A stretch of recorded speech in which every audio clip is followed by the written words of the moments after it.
Because you know what it's like to not be able Been to there, done ask that. questions, to not be who you are, to not even know who you are. Exactly.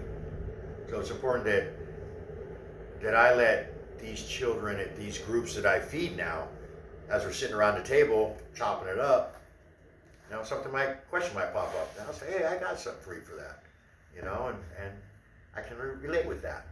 Somebody's telling them about something that happened that day. They kind of don't know how to handle it.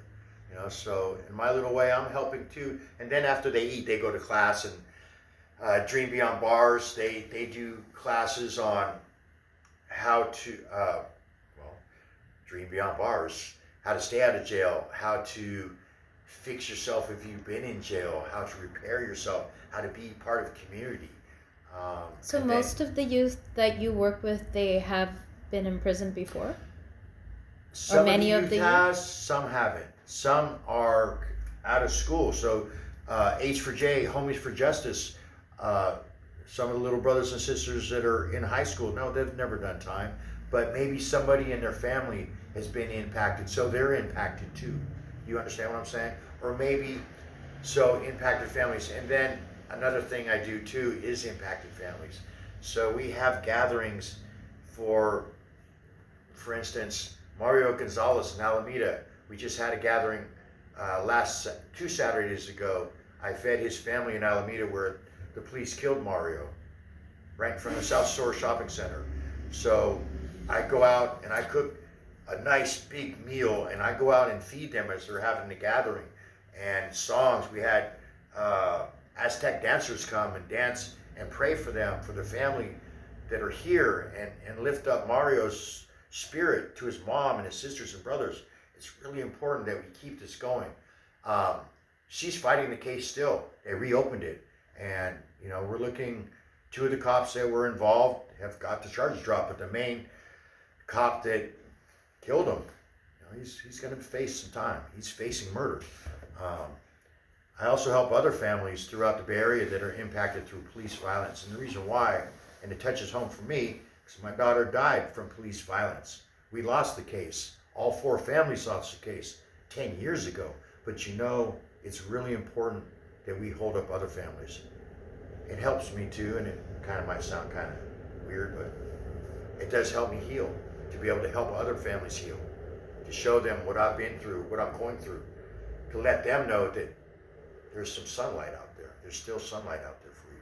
Barrett, this might be an odd question, but as a Native American person in a country where police target Native Americans and African Americans and Latino Americans, how do you transform the anger that you must feel at this kind of violence that these people who are supposed to protect us perpetrate on your people and other marginalized peoples? How do you transform that into caring and healing? And yeah, how are you not angry all the time? I could be angry all the time, but why? Why would you want to walk around angry all the time? That is a waste of a life. Knowing the way I was raised, all the facets that I went through in my life, it put me to where I am now. I've always been a happy-go-lucky person. I've always been able to shake that, look on to the next thing, and I don't know how or why I've been able to do that.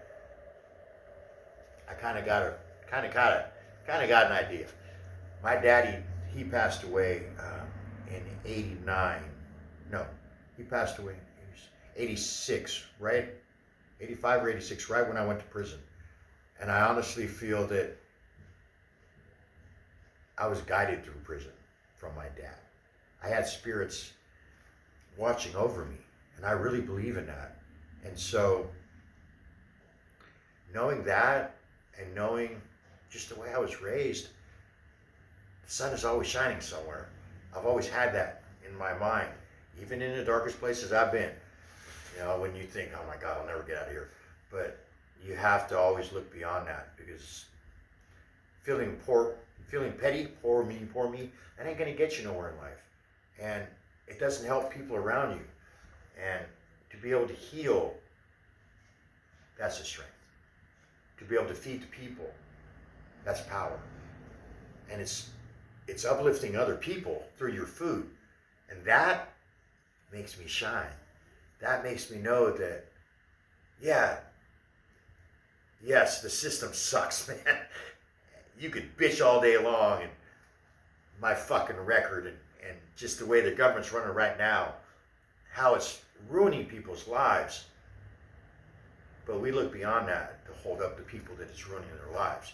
It's impacting. So we, as impacted people, we learn to bring healing and bring love and peace into their lives. And with that, it comes into our lives. And so, yeah, no, I could never be one of those people, boo-hoo, poor me. Arr, arr, arr. That put me right back in prison.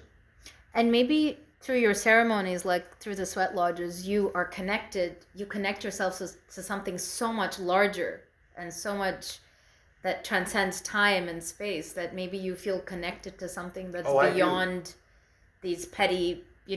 Exactly. Well, we have to. So spiritually, I am very strong spiritually. We have to be strong within ourselves to be able to pull, to be able to feel the spirit, to be able to feel the spirit world, to understand the spirit world, to kind of let the spirit world guide us in a sense.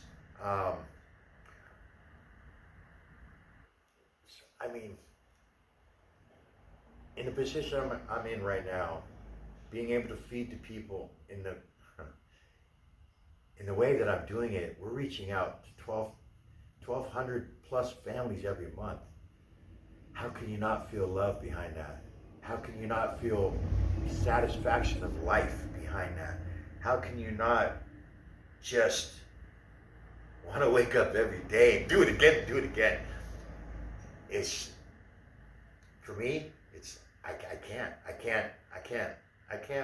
can't see myself not doing this. I can't see myself not feeding the people in some sort or some way. And now we've taken it to the next level. I mean, George has brought me into Courage. I was feeding 50 families a month. That was a big thing. But now, with Courage behind us, I got a group of people that believe in what I believe in.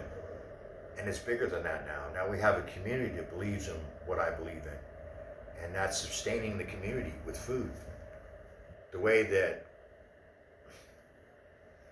our system is not allowing. Right now we're in West Oakland. This is where this interview is being taken care of. There's not one grocery store anywhere in West Oakland. Ain't nothing but liquor store after liquor store.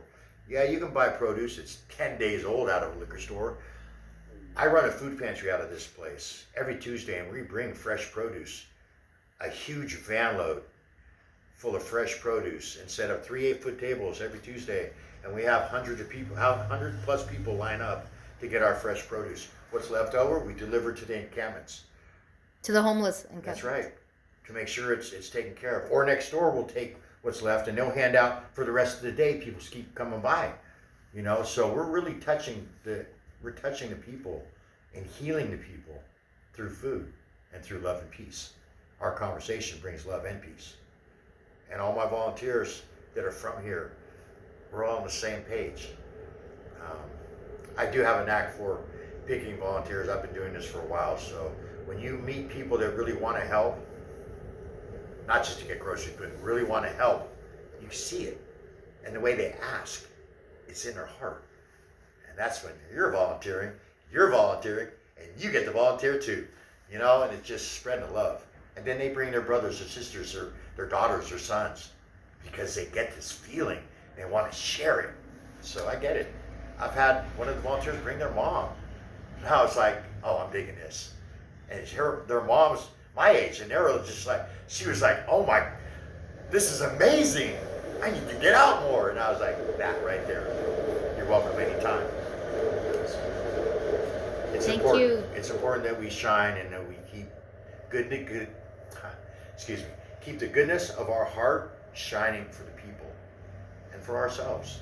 It just makes it a better world. Thank you so much, Bear. You're an amazing person. Thank you. Thank you. You're very welcome. Peace and love, y'all.